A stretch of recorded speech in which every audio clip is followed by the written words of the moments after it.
আসসালামু আলাইকুম এভরিওয়ান। প্রিয় ক্রিকেটার সাহেব গল্পের 2 নম্বর পার্ট নিয়ে চলে আসলাম। তো চলেন বেশি কথা বাদ দিয়ে গল্প শুরু করা যাক। বাতাসে গুনগুন আওয়াজ, তীব্র বাতাস প্রবাহিত হচ্ছে চারিদিকে। সময়টা মধ্যরাত। ডিউটিতে ব্যস্ত হসপিটালে সব নার্স ও ডক্টররা প্রাইভেট মেডিকেলের থাই গ্লাস দিয়ে বাইরে হাত বাড়িয়ে বৃষ্টি ছোঁয়ার চেষ্টা করছে। সাদা অ্যাপ্রন পরিণত একটি মেয়ে, পরনের সুতির সবুজ শাড়িরা কিছুটা অগোছালো, মাথার চুল উস্কো খুস্কো, ডিউটির ফাঁকে বৃষ্টি বিলাস করার চেষ্টা করছে সে। কিন্তু মাঝে মধ্যে কয়েক ফোঁটা হাতে এসে পড়লেও পুরোপুরি বৃষ্টি পড়ছে না। রমণীর বৃষ্টি বিলাসে ব্যাঘাত ঘটাতে তীব্র জোরে সাইরেন বাজিয়ে হসপিটালের গেট দিয়ে ঢুকলো একটি অ্যাম্বুলেন্স। হসপিটালের সব নার্স ডক্টর তৎক্ষণাৎ ছুটলো সেদিকে। রমণীর ভ্রু কুচকে গেল। স্ট্রেচার নিয়ে দুজন গেলেই এহনাফ সেখানে। সবাই ছুটে যাচ্ছে কেন? কৌতূহল নিয়ে সে উকি দিল নিচে। অ্যাম্বুলেন্স থেকে বের হলো একজন গর্ভবতী নারীকে। প্রসাবের বেদনায় ছটফট করছে সে। রমণীর বোধগম্য হলো অ্যাম্বুলেন্সে করে আসে সবাই নিশ্চয়ই বড়লোক কোনো বাড়ির মানুষ। তখনই তার চিরচেনা সে কালো টয়েটো গাড়ি এসে থামলো অ্যাম্বুলেন্সের পেছনে। প্রায় 1.5 বছর পর সেই অনাকাঙ্ক্ষিত ব্যক্তির গাড়িটা দেখে চিন্তা একদম ভুল হলো না ইরার। কালো টয়েটো গাড়ি থেকে দুজন বডিগার্ড সহ নেমে এলো জাতীয় দলের ক্রিকেটার মাহির খান। ততক্ষণে এসব প্রসবের বেদনায় ছটফট করে নারীকে ভিতরে নিয়ে যাওয়া হয়েছে। মাহির খানের পর গাড়ি থেকে নেমে এলেন আরও একজন। 1 ঘন্টার ভিতরে পুরো হাসপাতাল চত্বরে একের পর এক গাড়ি এসে থামলো। প্রাইভেট মেডিকেলের সবচেয়ে বেস্ট ডক্টর ও নার্সদের নিযুক্ত করা হলো সেই রমণীর চিকিৎসার জন্য। হসপিটালের কোনায় কোনায় ছড়িয়ে ছিটিয়ে দাঁড়িয়ে বা বসে আছেন গর্ভবতী নারীটির সব আত্মীয় স্বজন। এরা প্রতি অপারেশন থিয়েটারে বাকি ডক্টর নার্সদের সাথেও তাকেও ঢুকতে হয়েছে। খান গোষ্ঠীর সবার আতঙ্কে কমাতে অপারেশন থিয়েটার থেকে ভেসে এলো সাধ্য ভূমিষ্ঠ হওয়া এক নবজাতকের আত্মচিৎকার। পৃথিবীর আকাশ বাতাস মানবজাতি সবাইকে জানিয়ে দিচ্ছে যেন আমি এসে গেছি। বাচ্চার বাবার নাম মাহাতাব খান, সম্পর্কে মাহিরের একমাত্র বড় ভাই। সাধ্য জন্ম নেওয়া বাচ্চার বাবা সে। পরিবারের সবার মুখে হাসি, কিন্তু চিন্তিত মাহাতাব মাহির ভাইকে জড়িয়ে ধরল। Don't think bro, our is champ come in the world, so be easy man. Mahtab ফুপিয়ে উঠল। ও যেন সুস্থ থাকে ভাই, আমার আর কিছু চাই না। মাহির মাস্কের আড়ালে হাসলো। তার ভাইটা বড্ড ভালোবাসে নিজের প্রিয়তমাকে। সে পিঠ চাপড়ে সাহস দিল। ইরার কোলে সাধ্য জন্ম নেওয়া শিশুটি। উত্তেজনায় হাত পা কাঁপছে ইরার। এর আগে প্রথম যখন কাজে যোগ দিয়েছিল তখন এমন হতো তার, কিন্তু সেটন অভ্যাসে পরিণত হওয়ার কারণে নার্ভাসনেস কেটে গেছে অনেক আগে। আজ অনেকদিন পর ইরার হাত পা কাঁপতে লাগলো। মাহির খানের পরিচিতদের কারো বাচ্চা হলেই বা এই কাপের কারণ। তবে ডক্টর ইরাকে বাচ্চা নিয়ে বেরিয়ে যেতে বললেন। এরা ধীর পায়ে হেঁটে বাচ্চা নিয়ে বের হলো। খান পরিবারের সবার তখন একসাথে। এদিকেই তাকে মাহিরের মা মিসেস মমতা খান এগিয়ে এলেন। নবজাতককে দেখে চোখে অশ্রু নিয়ে হাসলেন। মাহির মাহাতাবকে টেনে নিয়ে এলো। নিজের প্রথম সন্তানকে কোলে নাও ভাইয়া। সেই কণ্ঠ ইরার হৃৎপিণ্ড কাঁপিয়ে দিল।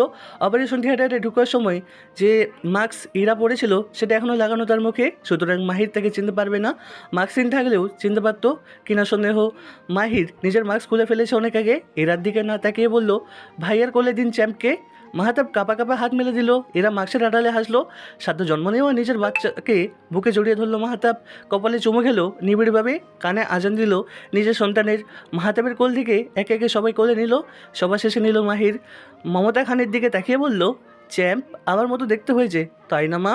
তখন একটি কিশোরী মেয়ে পাল্টা উত্তর দিল, একদম না, সে আমার মতো দেখতে হয়েছে। একদমই নয় মেহের, চ্যাম্প আমার মতো দেখতে হয়েছে। মাহির ও মেহেরের কথা কাটাকাটি করতে লাগলো। মমতা খান দুজনকে ধমকে থামিয়ে দিলেন। নবজাতককে নিজের কোলে নিয়ে ইরাকে বললেন, আমাদের ঘরের লক্ষ্মী সুস্থ আছে তো? ইরা হেসে মাথা নাড়িয়ে মাহিরের পাশ দিয়ে চলে গেল। যেতে যেতে আর চোখে দেখতে ভুলল না। ঠিক কয়েকদিন পর মানুষটাকে দেখছে সে। কয়েক ঘন্টায় ভালো করে খেয়াল করেনি সেদিন, তবে আজ ভালো করে দেখে নিচ্ছে কী আছে মানুষটার মধ্যে। ফ্রেশ হয়ে ইরাবতী ফিরে এলো। ততক্ষণে মাহাতাবের স্ত্রী নাতাশাকে কেবিনে শিফট করা হয়েছে। ডক্টরের সাথে ইরাবতী সেই কেবিনে প্রবেশ করলো। আগের মতো মাস্ক পরা নেই আর। কেবিনে প্রবেশ করতেই চোখ কপালে ডক্টরের। ইরাবতী ফিসফিস করে বললেন, বুঝলে ইরা, বড়লোক বাড়ির কাজকর্মই আলাদা। হসপিটালের সবচেয়ে বড় ও আধুনিক কেবিনটা নিয়ে নিল। গোষ্ঠীর কেউ মনে হয় বাকি নেই আর, সবাই এখানে। ইরা হেসে ফেললো শব্দহীন। নাতাশা সব কিছু চেক করে ডক্টর ডিটেলসে বুঝিয়ে দিয়ে চলে গেলেন। ইরা বেবিকে খাওয়াতে হবে বলে নাতাশাকে ইশারা করলো। নাতাশা বুঝতে পারলো না কিছু। অগত্যা ইরা নিজে সবার দৃষ্টি আকর্ষণ করলো। আপনারা যদি এখন কেবিনটা খালি করে দিতেন তাহলে ভালো হয়। বাচ্চা ও মায়ের একান্ত সময় প্রয়োজন। এদের কথা বলার মধ্যেই মাহিরের অবাক দৃষ্টি নিজের দিকে আছে সেটা দেখে নিল। গলা শুকিয়ে গেল তার। মমতা খান বললেন, আমি বৌমাকে সাহায্য করতে পারবো, আপনাকে দরকার হবে না, আসতে পারেন। থমথমে পায়ে এরা তৎক্ষণাৎ প্রস্থান করলো।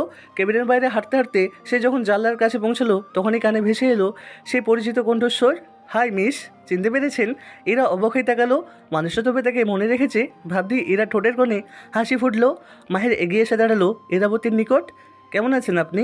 এটার গলা যেন কেউ চেপে ধরেছে, শ্বাস প্রশ্বাস অস্বাভাবিক হয়ে গেল তার, হাঁসফাঁস করতে লাগলো সে। মাহির ইরাবতীকে দেখে নিয়ে বলল, আপনি কি অসুস্থ? এরা মাথা নাড়িয়ে না করলো। কবে হাঁপাচ্ছেন কেন?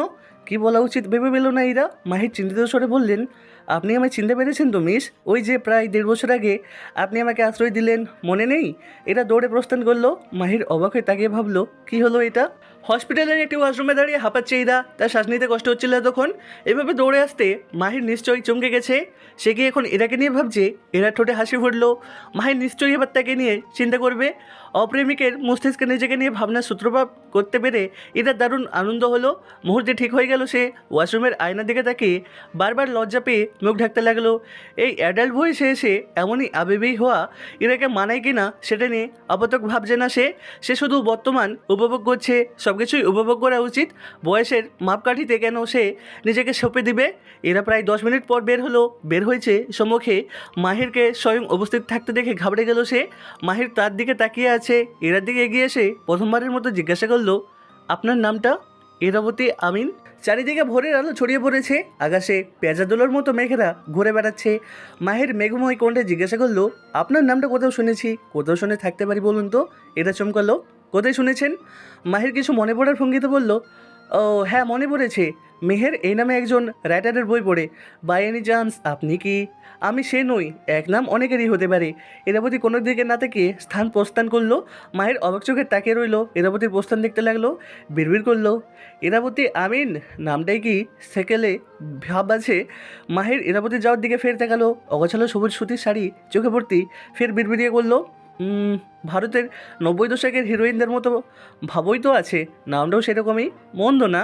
দুদিন পর নাতাশা সহ খান পরিবারের সবার বিদায় নিলেন হসপিটাল থেকে। কিন্তু এর মধ্যে মাহির খানকে দেখেনি ইরাবতী। সেদিন প্রস্থান করে সে নিজেও আফসোস করেছে।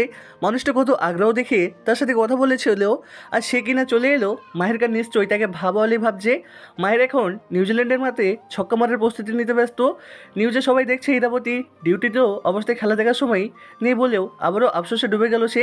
এই 2-3 দিনে মেহেরের সাথে ভাব হয়েছে তার।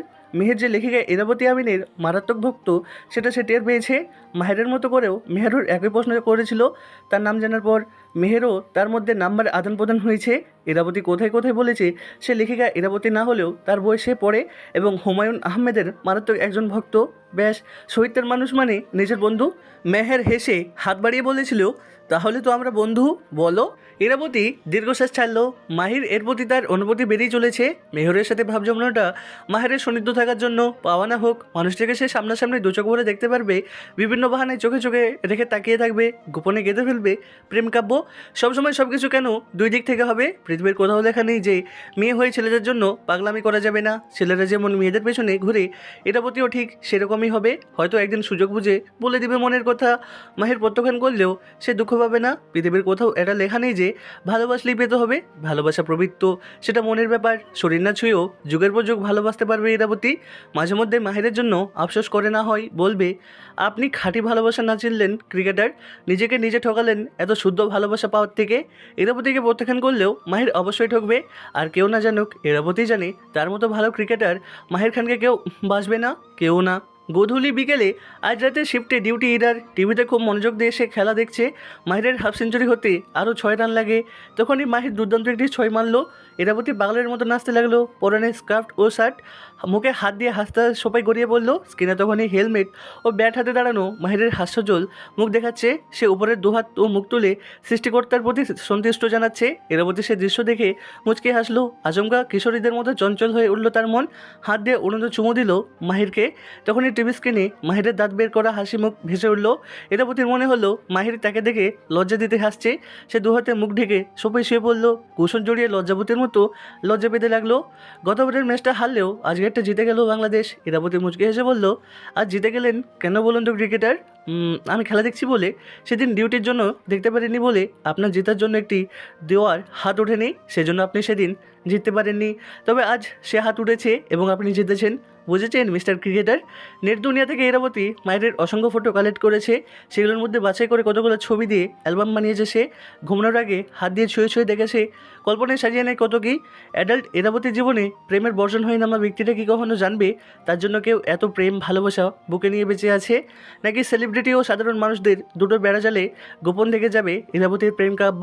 ক্রিকেটার মাহির খানের নিকট মেঘবালিকার নিমন্ত্রণ পৌঁছাবে কি?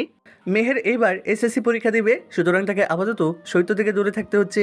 পরীক্ষা নিকট তার, পুরোদমে পড়ছে সে। পরীক্ষার পর তারা বন্ধুরা মিলে একটি ট্যুরে যাবে। মাকে রাজি করাবেন তার ছোট ভাই মাহির খান। বিনিময়ে তাকে অবশ্যই ভালো করে পরীক্ষা দিতে হবে। ট্যুরটা হাতছাড়া করা যাবে না বলে মেহের পড়া চোর থেকে গুড স্টুডেন্ট হতে করেছে। মেহের যখন পদার্থের সব অপদার্থ অঙ্ক কষতে ব্যস্ত, তখন তার দরজায় এসে দাঁড়ালেন বাসার একজন সার্ভেন্ট। মেহের জিজ্ঞাসা দৃষ্টিতে তাকাতেই তিনি বললেন, আপনার সাথে কে যেন দেখা করতে এসেছে ম্যাম। মেহের কিঞ্চিত চিন্তিত হলো, কে দেখা করতে আসতে পারে তার সাথে। সে চিন্তিত মুখ নিয়ে সিঁড়িদের নিচে নেমে এলো। সবাই বসা, নীল শাড়ি পরিহিত রমণীটির মুখে দেখতে পেয়ে সে হেসে এগিয়ে আসলো। ইরাবতী উঠে জড়িয়ে ধরলো মেহেরকে। মেহের অবাক হয়ে উচ্ছ্বসিত কণ্ঠে বলল, ও গড আপু, তুমি এসেছো, আমি অনেক খুশি হয়েছি। ইরাবতী হেসে বলল, তুমি সেই কবে বলেছিলে আসার জন্য, কিন্তু সময়ের অভাবে আসা হয়নি। আজ সময় করে চলে আসলাম। তন্দ্রার মধ্যে সিঁড়িতে নামলেন মমতা খান। কোলে হসপিটালে জন্ম নেওয়া সেই নবজাতক। ইরাকে দেখে তিনি চিনতে পারলেন, এগিয়ে এসে সবাই বসলেন। ইরা সালাম দিয়ে জিজ্ঞাসা করলো, কেমন আছেন আন্টি? ভালো আছি মা, তুমি কেমন আছো? ইরা হেসে উত্তর দিল। মমতা খান কোলে শিশুটির দিকে তাকিয়ে বললেন, চিনতে পেরেছো আন্টিকে? তুমি জন্ম নিয়ে প্রথম তার কোলে উঠেছিলেন নানু ভাই। সার্ভেন্ট নাস্তা দিয়ে রাখলো। ইরাবতী জিজ্ঞাসা করলো, নাম কি রেখেছেন আন্টি? মেহের শিশুটিকে কোলে নিয়ে বলল, মাহাদি খান। মমতা খান মৃদু চেঁচিয়ে বললেন, ও ঘুমিয়ে পড়েছে, উঠে যাবে মেহের। মেহের ঠট ফুলিয়ে বলল, উঠলে উঠে যাক, সারাদিন তুমি কোলে নাও, আমাকে নিতে দাও না। এরা ওর ছেলে মানুষের দেখে হাসলো। তখনই উপর থেকে ভেসে এলো কারো গলা, মা আমার কফি কোথায়? মমতা খান সার্ভেন্টকে তাড়া দিলেন, মায়ের ঘরে এখনও কপি পৌঁছায়নি কেন? ইরা নীরব শ্রোতার মতো সব দেখলো, মনে মনে শব্দ করে হাসলো। সে জানে আজ বাংলাদেশের সব ক্রিকেটার নিউজিল্যান্ড থেকে ফিরেছে। ভোরে বিমান ল্যান্ড করেছে বাংলাদেশ এয়ারপোর্টে এবং মাহির বাসাতেই থাকবে তার বিশ্বাস ছিল। ইরাবতী আর্যকে উপরের দিকে তাকালো, মানুষটা বের হচ্ছে না কেন? মমতা খান মৃদুস্বরে বললেন, এ কি মা, তুমি তো কিছুই খাচ্ছ না? মেয়ের ঠোঁট চেপে হেসে বলল, আপু মনে হয় লজ্জা পাচ্ছে মা। মমতা খান অবাক হয়ে বললেন, তুমি লজ্জা পাচ্ছ? ইরাবতী নিরীহ চোখে তাকিয়ে বলল, আমার পেটে ভরা আন্টি, আমি কিছুই খেতে পারবো না, প্লিজ জোর করবেন না। ইরাবতী নিজের ব্যাগ থেকে বই বের করে মেহেরের দিকে এগিয়ে দিল। হুমায়ুন আহমেদের বই। আমি জানি তুমি পরীক্ষা দিবে, সেই জন্য উপহার দিলাম, পরীক্ষার পর পড়ো। মেয়ের খুশি হয়ে গেল, ইরাকে জড়িয়ে ধরে বলল, I am so happy. Ira হেসে ফেললো, ঘুরে ফিরে তার নজর উপরের দিকে স্থির। আজকের গল্পটি এ পর্যন্ত শেষ হয়ে গেল। পরবর্তী পার্ট পেতে অবশ্যই আমাদের Ashiq always on fire YouTube চ্যানেলটি সাবস্ক্রাইব করে রাখবেন। ধন্যবাদ।